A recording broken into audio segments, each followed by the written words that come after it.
Okay, February 7th.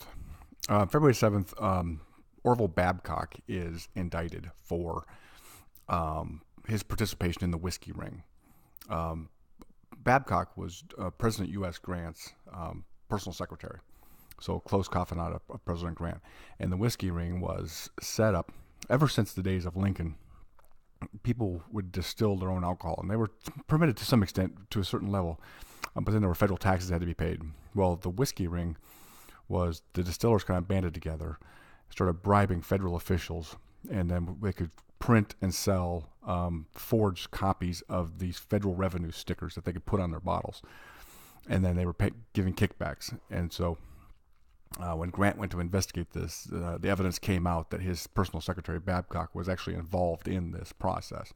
And so Babcock was put on trial and ultimately acquitted.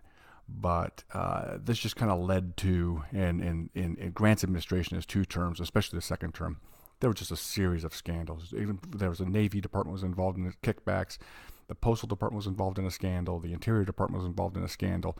It was just like it just seemed like the Grant administration was just rife with scandals. And so to this day, the Grant presidency is considered one of the most corrupt in presidential history.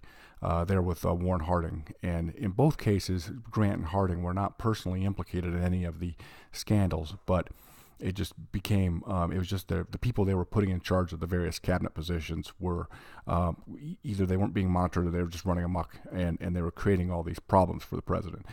So Babcock was just one of Grant's inner circle and cabinet people that were involved and ultimately indicted and in some cases convicted of scandals during his administration. So again, his administration is considered one of the most corrupt in American history. So that's what I have for you today.